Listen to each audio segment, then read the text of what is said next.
Hello and welcome to a special interview for The Wire supported by Glendivid Books. In a series of articles for the Times of India and also in a lecture that he gave St. Stephen's College on Sunday, the former governor of the Reserve Bank of India, Raghuram Rajan, has sketched out a vision for India's future growth and development and the sort of country India should be. He calls it a truly Indian vision, and the vision is certainly very different to the prevailing vision that governs us today. Joining us now by Zoom from America is Raghuram Rajan to talk about his vision in greater detail. Dr. Rajan, as I said in that introduction, in those articles that you wrote for the Times of India, as well as in the lecture you gave St. Stephen's College on Sunday, you sketched out a vision for India's future, which involves a fairly radical rethinking of India's politics and economic strategy. In the Times of India article, you say, our democracy and our economy need course correction. In the St. Stephen's College lecture, you say, critical to our economic future is the need to strengthen our liberal democracy and institutions. If we allow our liberal democracy to deteriorate into populist, majoritarian authoritarianism, it's not just our economic future that will be jeopardized, but our soul as a nation. Before I come to details, and I will come to them in a moment's time, am I right in my belief that the political and economic dimension of your vision are interlinked and intertwined and cannot be separated? Change in one direction is not sufficient. It has to happen in both together. Yes, you're absolutely right, except that I don't think this is my vision. I think it is the vision of our founding fathers. And what I want to say is, given the changes in the world since the time they thought of that vision, there are some course changes we have to make, both to our democratic institutions to strengthen them, but also to our economic paths to try and adapt to where the world is going. So in a sense, this is a way of integrating the vision they had with the changes in the times. This is a very important point you're making. You're saying that, in fact, what I'm calling your vision is actually the vision of India's founding fathers, and what you're doing is to find a way of integrating their vision with the changing times of today. In other words, you're making their vision relevant to the country India is 75 years after independence. Absolutely, absolutely. And there are some, they were operating in a world where we were scared the country would break up. We had just gone through partition. So there was a need for a strong central government, and the need for checks and balances on that government at that time were felt to be relatively minor.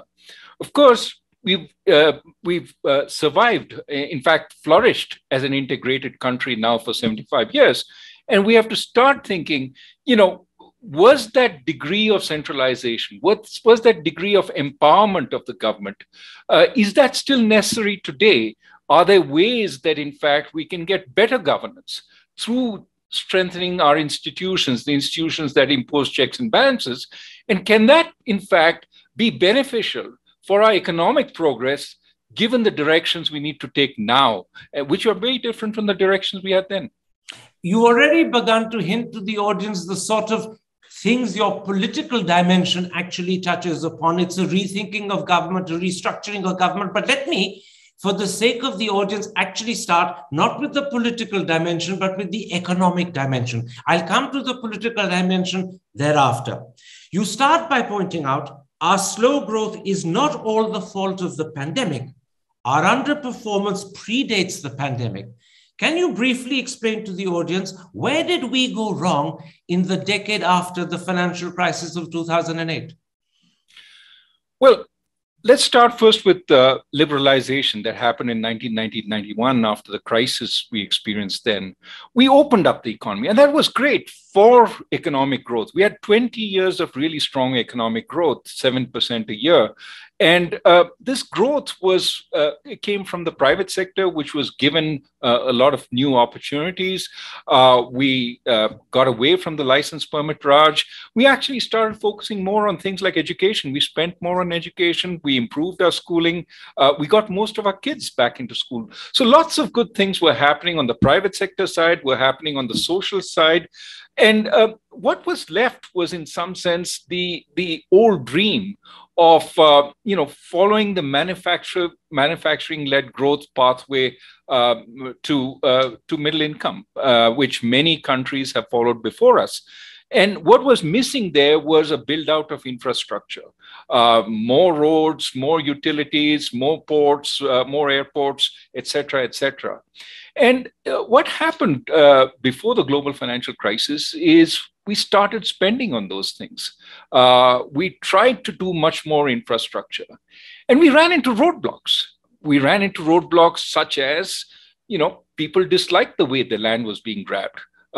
Politicians got into the act. Remember, Mamata Banerjee made a name for herself on the Singroor issue, stopping Tata from building a plant there because she argued that people had their land unfairly taken away and they deserved a higher compensation. So what we found was, as a democracy, it was really much harder for us to go the path of better infrastructure, bigger factories, bigger hardware all around, and things slowed. And we sort of ran out of alternatives. Okay, maybe we need a better land acquisition process. But how do we make it fair to all the poor people whose land is being taken away? And we had this massive bill, which, since then has made land acquisition more difficult if you go by the bill. Take the government's flagship project, the Mumbai to Ahmedabad high-speed rail project. That's stuck. If you look at the statements on when it'll be finished, it's 2028. China builds out, thousands, tens of thousands of kilometers of high-speed rail in that time. So there's something that in our system makes it harder to go that manufacturing-led exports route that other countries have followed. And some of that is in our democratic genes. We can't repress labor. We can't pay them low wages. We can't repress households. We can't pay them low earnings on their capital. We can't just take away people's land and build out infrastructure just like that. That's what authoritarian countries do. And if we want to follow that path, it's going to take us much longer, be much slower.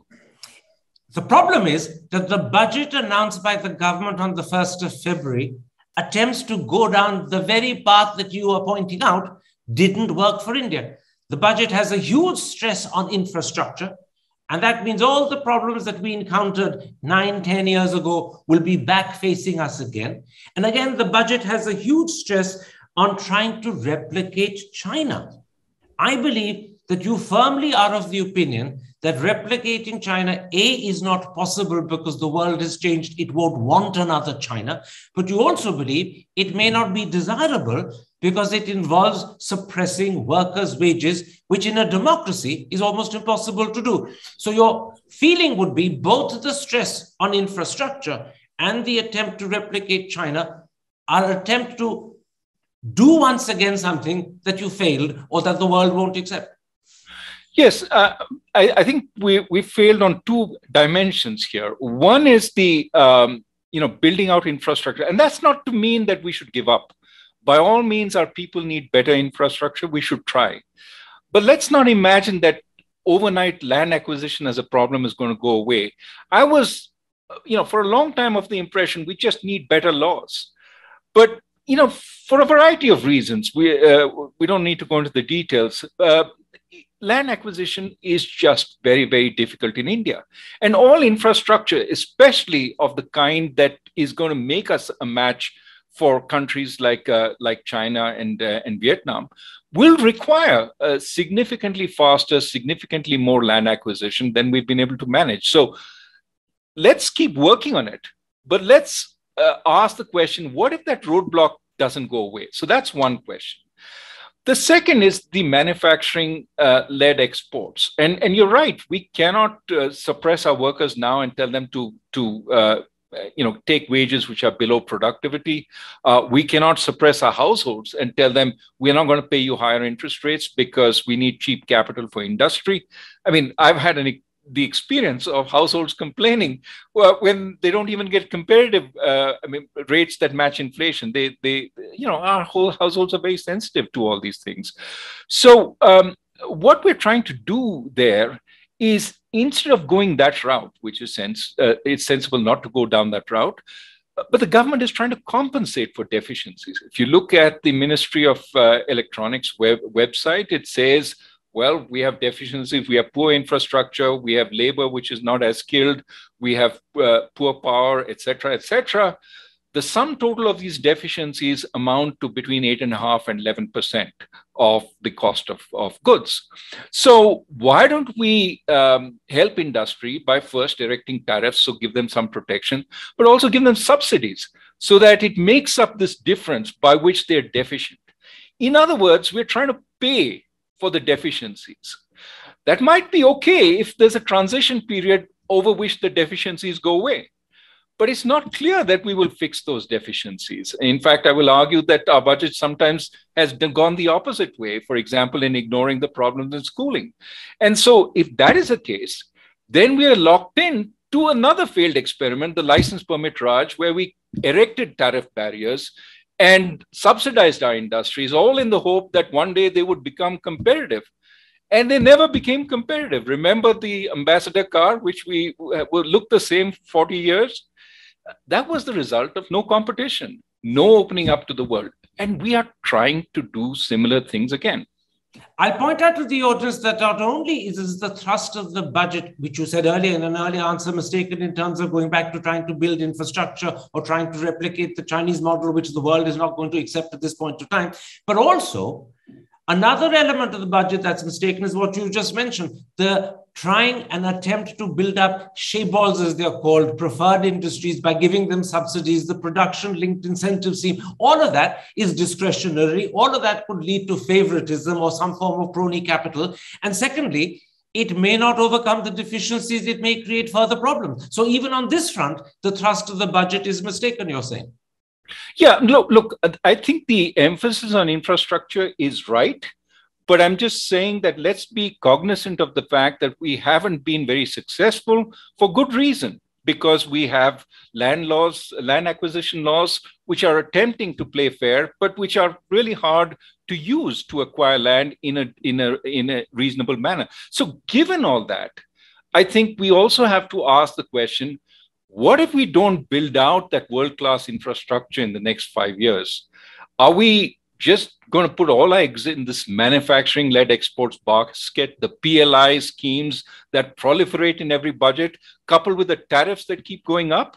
Or should we also try something else, which may have some hope of succeeding, even while we put eggs in this basket? Absolutely. And this is where we come to your economic vision as opposed to the budget's economic vision. You say, and I'm quoting you, we need to go in an entirely new direction. Let's now talk about that new direction. In your St. Stephen's College lecture, you say, there is an alternative path building on the old vision of increasing openness and liberalization. And this new path shifts the focus to export of services rather than the old focus of export of goods. And you add, and perhaps this is particularly critical, the aim is to leapfrog the manufacturing stage that most countries in the past have gone through and instead go directly to services. This is, I think, the key and kernel of the economic vision. Can you spell it out further for the audience? Absolutely. And first, once again, look, we're already doing services, right? We are... our software industry has proven a great success because they've been able to provide software services at a distance. The key word is distance. Nobody wants an invasion of Indians into the rest of the world. They don't want people. But what the pandemic has taught us is it's relatively easy to provide a whole variety of services at a distance. Now, software was the first. And it was possible even pre-pandemic. But think of what the pandemic has made possible. You and I are talking, right? I can give you a lecture. In fact, I have delivered a whole year's worth of lectures online. Now, you could have been in Chicago, you could have been in India, you could have been anywhere else in the world. I was at the Harvard Business School. They're now, doing cases around the world. There is the possibility of exporting services across borders in a much bigger way than used to be possible. Think of a consultant. My niece works in a consulting firm. She, has been working entirely from Bangalore to service the rest of India. No longer that mad travel every week. She could very well have been doing that for the international firm she works in, servicing Chicago, servicing New York. So given that we can expand services like this, why not push on this also as a way of increasing our exports, not just manufacturing, but a variety of services, telemedicine, legal services, financial services. There's a whole variety. And remember, 70% of GDP in the industrial world is services. So when you're tackling manufacturing, you're tackling 20% of their GDP. When you're tackling services, you're sort of in the same group as 70% of their GDP. Now, that's what they produce, but it's also what they consume. So in a sense, there's a much bigger market for services. And importantly, we already have a reputation. On software, we have a good reputation, but think of doctors. In the West, when they think of a doctor, often they think of an Indian doctor because so many of our expats have gone there and become good, sort of respected doctors in those areas. So there are areas where we already have a reasonable reputation, which we can build on. Consultants, every consulting firm in the world is full of Indian consultants. So why not sell them the services from India? Think of what we need. And it's not straightforward or simple, but with a little bit of work, it can be done. Let me take medical services. A doctor in India cannot practice in the US today because there's an exam which keeps them apart. Many Indians come to the US, give that exam, and then become qualified in practice. Well, shouldn't we be discussing with the US? You want to sell us goods? Let our doctors sell their services into the US. So make that exam. Fine, we're willing to take exams, but make that exam more easily accessible for doctors in India. Let them be able to take it online or, whatever. There are ways of facilitating the exam process. So that would help the doctors in India actually sell their services there. One more. Medicare and Medicaid, or the National Health Service in the UK, don't pay for medical services provided by people from outside. Why don't we start saying, okay, we are willing to do some of what you want us to do on trade of goods, but give us this on services. Start paying for Indian hospitals, Indian doctors who offer services to your patients. If they travel to India and get their operation done, or if they do it via telemedicine. That's the kind of discussion we should be having, given that this whole area can be opened up. And rather than keeping on insisting that it's all about trade in agriculture and whether we can subsidize our farmers or not, we're stuck in the Middle Ages there. By all means, protect our farmers by helping them as much as we can. But don't use that as a block to this larger opening up. Next year, we are the chairman of the G20. Why not formulate an Indian-based agenda on what we need to do and push the world? The world is not going to be that happy, doing some of the changes we want, but the world can benefit also. Think of America, the world's largest service exporter, saying, now actually I can sell legal services into India because India can sell legal services into the US. We are protecting our lawyers by keeping out American lawyers. Well, they're against to trade. They open up to our legal services, we open up to theirs. The beguiling part of your vision, which stresses, as you put it, the export of services rather than the export of goods, is that it also gets around the fact that we haven't really succeeded in enlarging our manufacturing sector, despite the fact we've been announcing policies to do so for decades. It hovers around between 15 and 17% of GDP, but it doesn't seem to grow. And clearly you believe that there is a huge opportunity for India to boost its export of services in areas like consultancy, medicine, legal services, financial technology, travel, and tourism.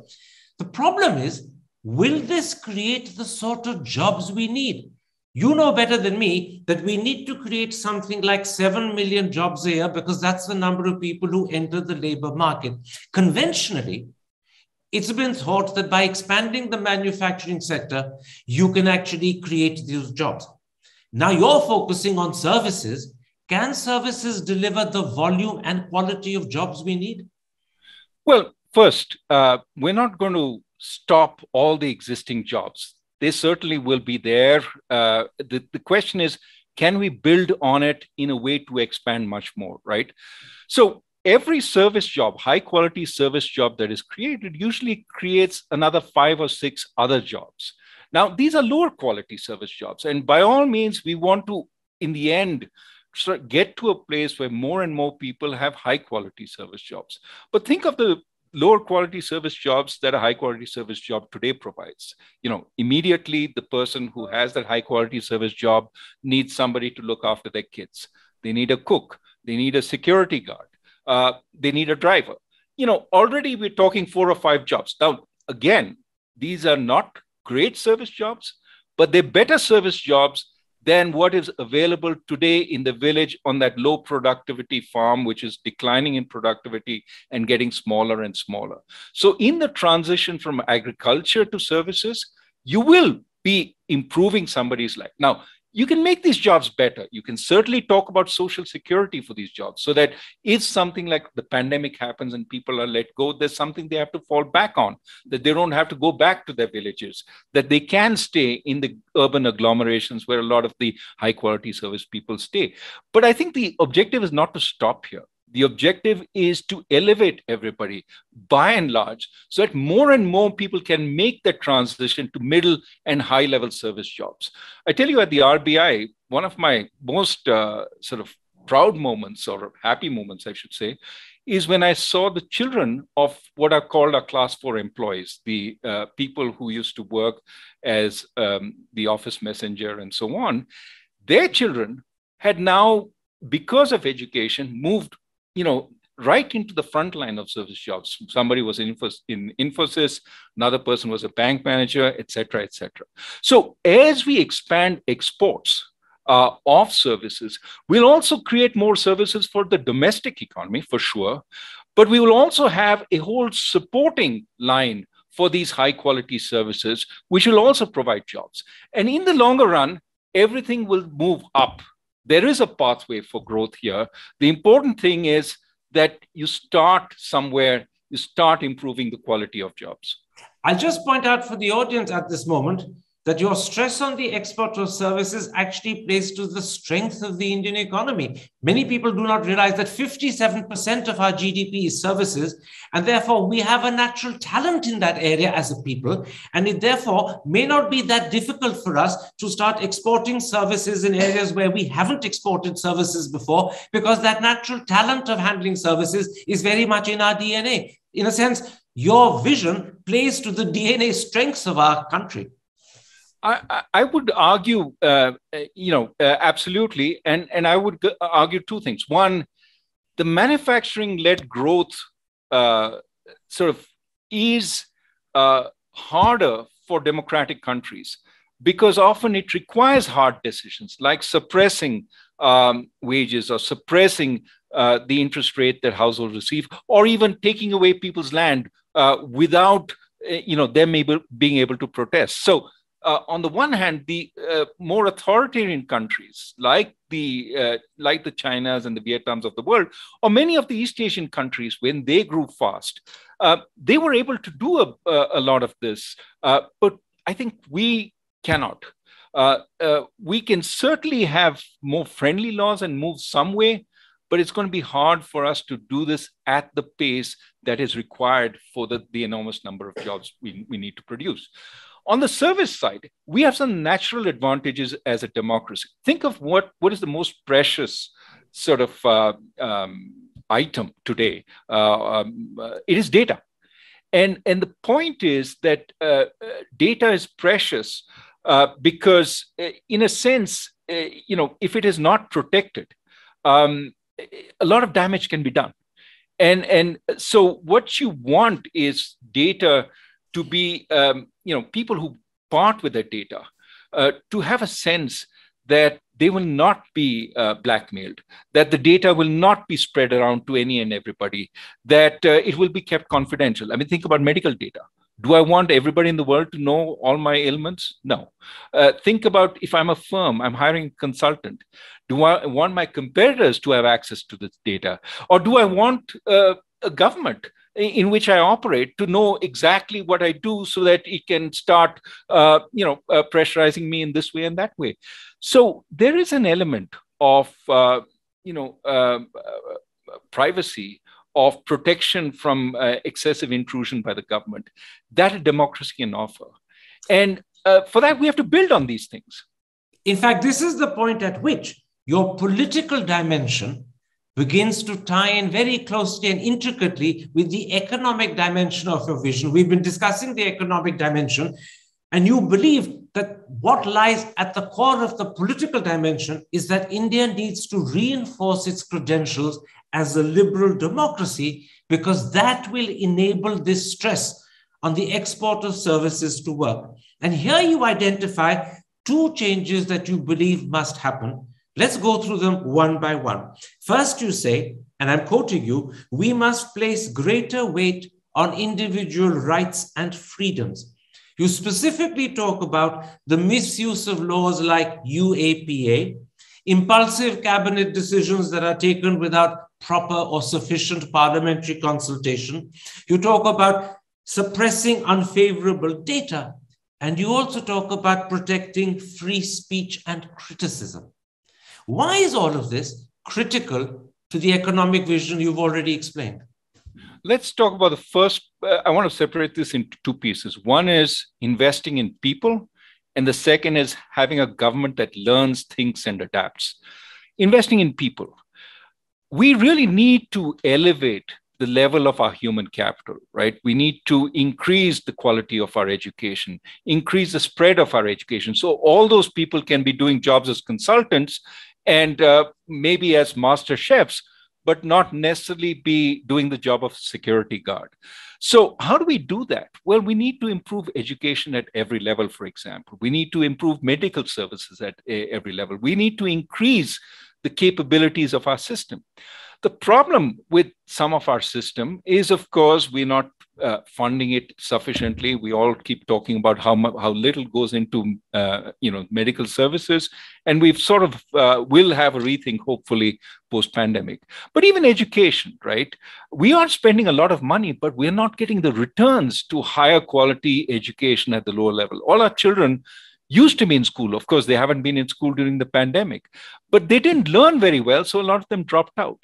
How do we improve the quality of education? Well, you've got to start with empowering the parents more so that they can protest more if the quality of education is not particularly good. They have to be able, you have to push down, for example, some of the funding of education. Today, education teacher in the government school is hired at the state capital. What can a local parent who doesn't see the teacher at school for a few weeks do other than just complain because they can't go to the state capital and protest? Now, supposing that teacher was hired locally, so that's decentralization. The teacher was hired locally, but even then, to some extent, if the parent protests and the teacher is in cahoots with the local authorities, the local authorities start seeing the parent as a troublemaker, start putting them in jail for this or that.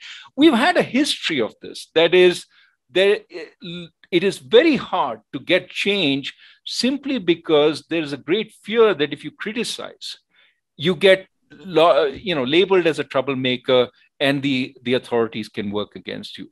We need more freedom to protest if we are to improve quality of services, of governance at the lower levels and right up to the higher levels. So this is, one sort of reason why I think we need to do away with some of these old colonial laws, which allowed incompetent government, which allowed tyrannical government to arrest anybody that they felt was a threat to them, regardless of the validity of their case. Today, we rely on a court system to bail out these poor guys who attract the wrath of the authorities. But even in some cases, like the UAPA Act, the court system is powerless, as we saw recently in some examples. So I think it's high time we did away with this. We're not that country which is in threat by separatist forces. We are a united country. We don't need the government to be empowered against the people. We need the people empowered against the government so that they can get much better services. That's the first part. Empower the people so that we can improve the quality of services they get, so that we can actually, for those people themselves, to provide services to the world. That's the train of thought there. The second was, nobody has ever done this service-led growth before. That's the reason nobody's talked about it. Everybody's followed the East Asian model of manufacturing-led growth. If you want to do service-led growth, there are lots of new things you got to think about. For example, data protection and privacy. How do you protect people against their own government? How do you protect the foreigners who buy services from these people against intrusion by their government?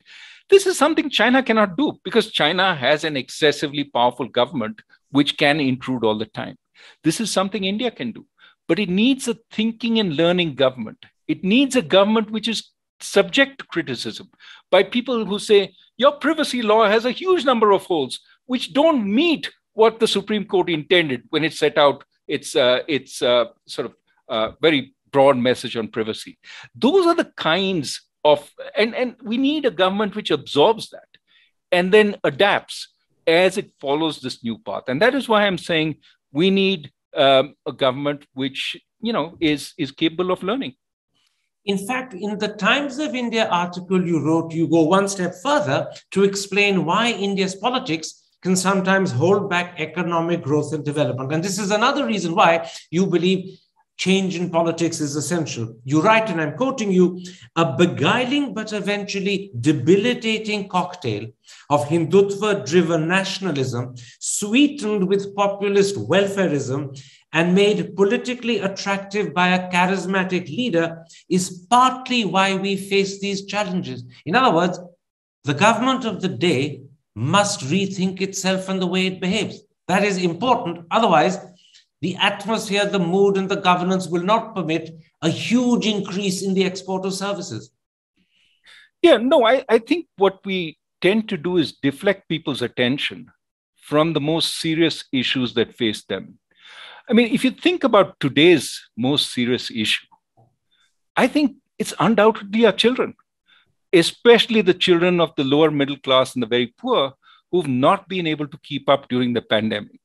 I work with the government of Tamil Nadu, and they're trying to bring kids back to school. They've hired 1.75 lakh volunteers to sort of try to get the kids to start sort of learning again in a very friendly way. In the evenings, maybe in the school, maybe in a public hall, try to get them to think about some of these play games, etc., bring them back, and then hopefully get them back into full-scale sort of schooling.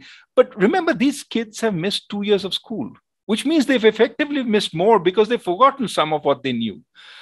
This is a lost generation if we're not careful. In Tamil Nadu, there are 5 lakh kids who are not in school anymore. And then, the government sent out volunteers to get them back into the schooling system. They managed maybe to get back a third, but that means 2/3 are still out there who need to be brought back. We are in danger of losing this generation. And I'm not just talking about the kids who are going to pass out. I'm talking about the kids in 2nd and 3rd grade who haven't learned how to learn. And if we thrust them back into school without preparing, without remedial education, without classes, and that costs money, we're going to have, even for this manufacturing-led growth, we need workers who are skilled. Where are we going to get them from if we lose this generation? So I would say what that means is the priority has to be on things like this. The priority has to be on remedying education, not just bringing them back up to where they were, but improving the quality of education tremendously. Now we deflect from this by giving people goodies and saying, be happy with, you got this and you got that. But what they want is a job. And to get that job, they need the skills, they need the education. That's where we need to put more of our effort. Let me come back to that quotation I read out a moment ago from your article in the Times of India and put it like this. The export of services means you're exporting things that are data very sensitive, that need to be kept privately. The people who are buying your services need the confidence that you will be honest, fair, and straightforward. More importantly, they want to trust in your democracy and your freedoms and your rights. Will the West import critical services from India if at the same time you hear blood-curdling calls for the genocide of Muslims, or ruling party MLAs threaten that people who don't vote for the ruling party in UP will have their homes bulldozed? Surely that has to change if the world is going to accept these critical, sensitive services from us and give us the opportunity of circumventing manufacturing-led growth and instead go for export-led growth of services. Well, there are two dimensions to what you're saying. One is confidence as a customer. And certainly, I want to be sure that my medical records are not being poured over by your government spies in order to perhaps get an entry into my country by blackmailing me. That's why countries are very, very careful about data being held elsewhere. And in order for data to be held elsewhere, which you have to if you're providing medical services at a distance, you have to assure them that this is protected. It doesn't go beyond the doctor and the hospital, that the spies of your agency are not waiting out there to pour. We're seen as a friendly democracy, but that need not last if, at some point, people get scared that some of this is happening. It takes only one or two incidents for it to happen. So we need data protection. And we have a strength that we have a judicial system which is not under the control of the government. And so we can sort of set up judicial structures that protect that data, for example, from unwarranted intrusion. That is going to be the way we convince others that we won't misuse their data. But it's more than as a customer. I also care about where I'm doing business. Today, China's biggest problem is its treatment of Uyghurs. Yes, China is a strategic threat to the US. Yes, China has been competing very fiercely. But a lot of the concern in the United States comes from the way that they are mistreating some of their minorities. And so there are growing calls to boycott. Certainly anything that is made in Xinjiang is something that is very suspect because it is felt that it may be under forced labor. We are not where China is, but we don't want to go anywhere near that. So even if it were not for the moral sort of need, which comes from our founding fathers of treating everybody equally and protecting all religions, I think there is also a self-interest in it. If you are going to go down this path, you have to not just be seen as worthy of doing business with, but they should actually want to do business with you because you're the land of brotherly love. You're the land which has an age-old culture which welcomes everybody, brings them into their house, and treats them as honored guests. That's the place you want to visit. That's the place you want to go, maybe have your operation done. That's the Indian doctor you love, but not the guy who's going to, do some of the incidents you talked about. Very quickly and briefly, there are some important details that you mentioned, both in your Times of India articles as well as in your St. Stephen's College lecture, which flow from what you've been talking about. You've already mentioned how India needs to get international recognition for its medical degrees so that Indian doctors can provide medical services across the internet to people in the West. But you also say we need comprehensive and enforceable data privacy laws. The government talks about it, but doesn't seem to deliver. And more importantly, you said we need our courts to enforce contracts and to enforce laws even against the government, which sometimes our courts fail to do. Here, in a nutshell, you're talking about fairly significant, if not major changes to our education system, to our legal system, and also to the entire attitude we have to privacy and data protection. Absolutely. I mean, some of it is a change with the times, right? Data wasn't important in the early stages of our democracy. Data is important now. privacy issues, given the level of intrusion that can happen through your cell phones, et cetera, have become much more important today than they used to be when Ambedkar was helping write our constitution. So, things have changed in that respect.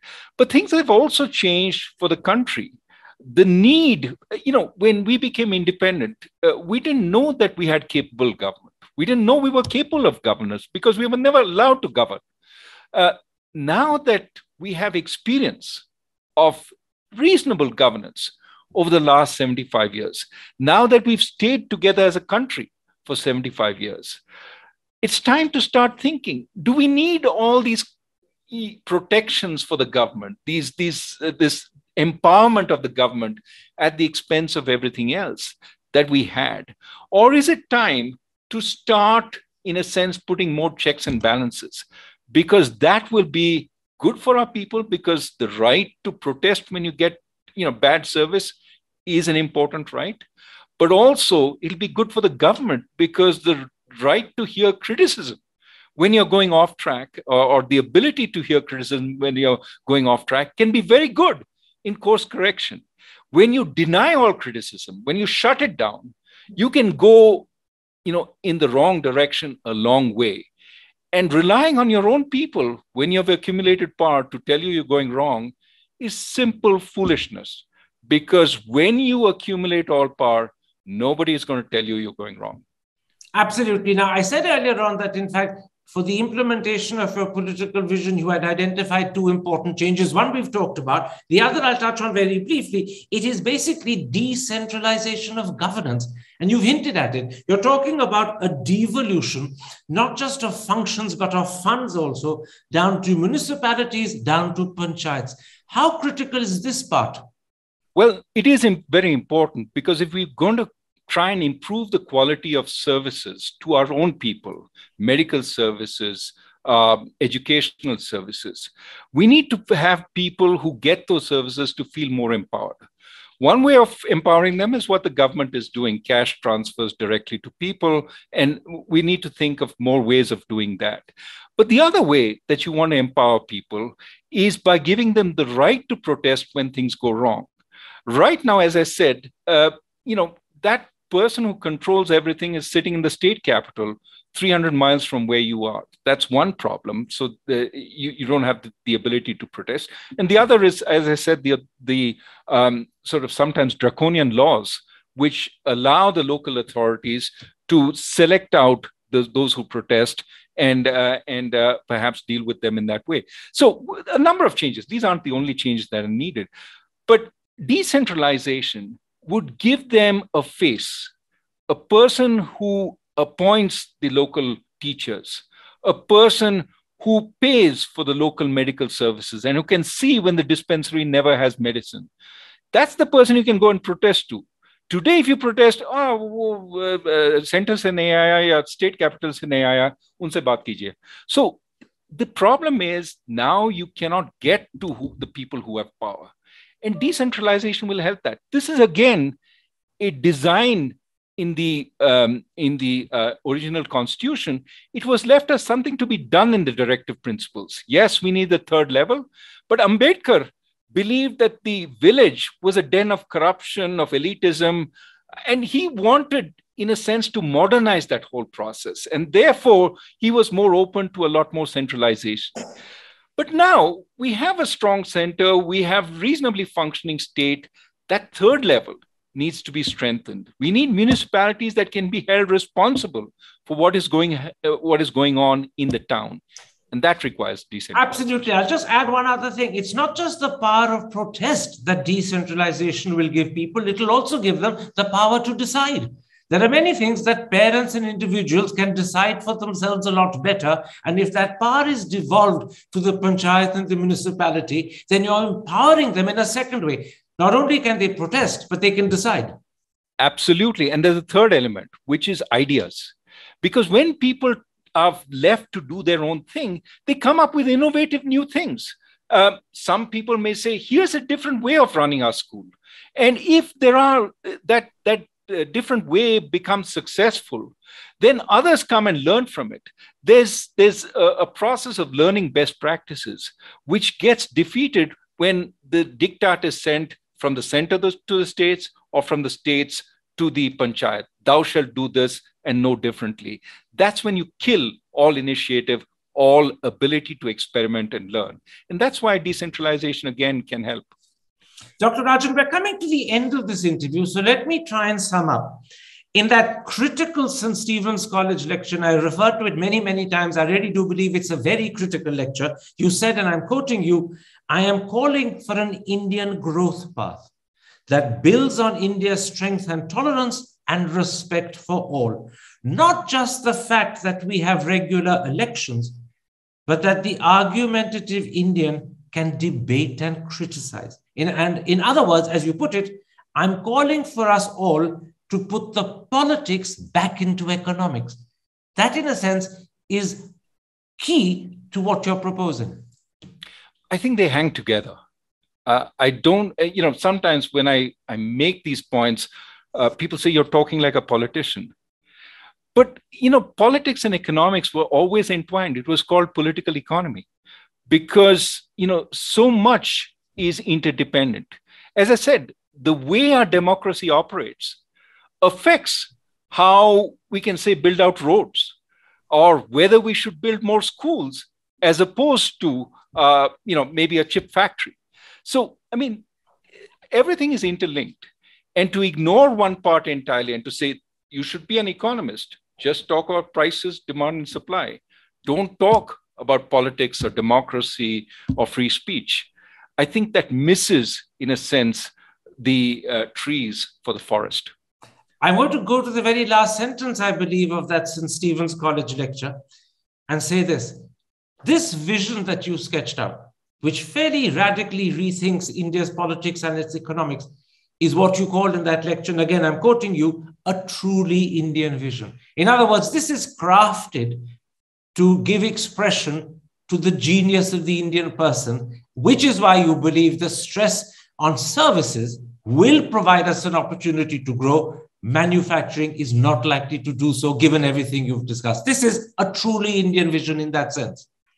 Well, again, I wanted to say, let's certainly try and give manufacturing a chance. I'm not denying it and saying we should put roadblocks, but let's create alternative paths also.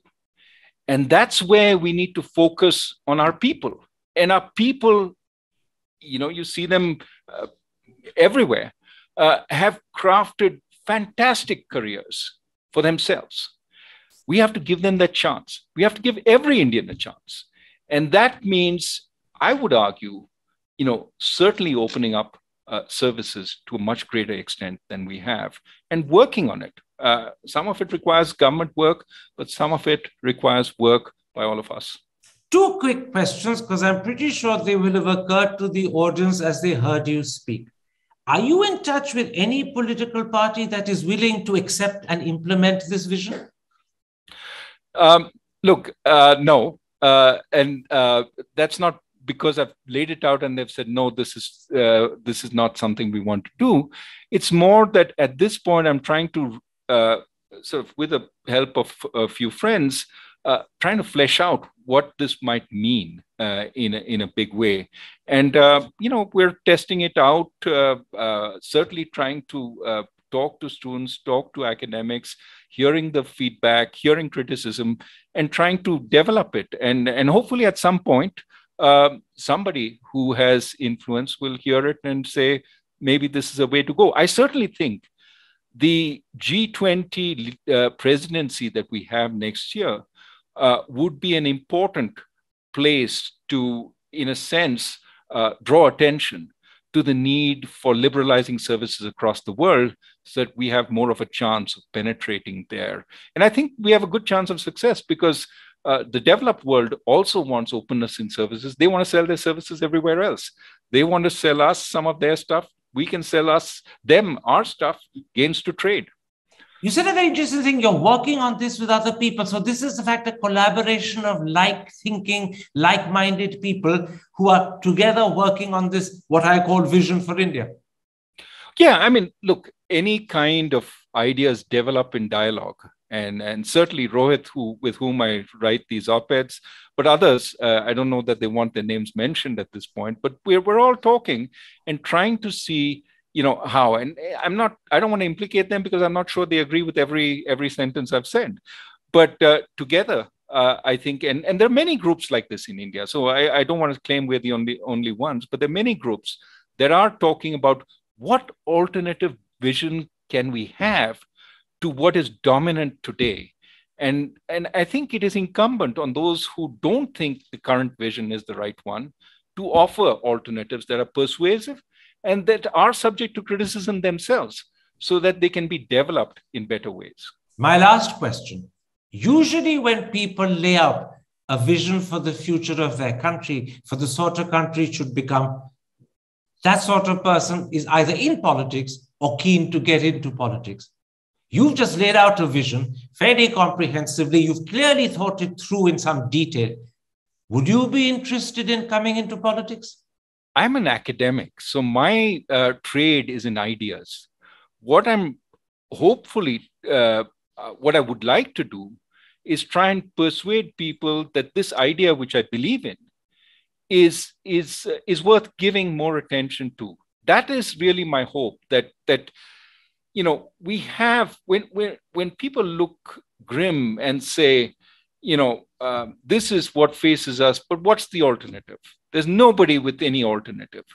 I think we need an attractive vision, a vision which gets at the central issue in India today, which is the lack of jobs. If we have that,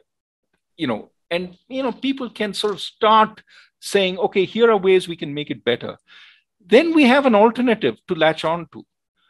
And okay. That, to my mind, is what I can do. I have no ability as a politician, but what I think I have some ability as is an academic, even though some people say I have no ability there either.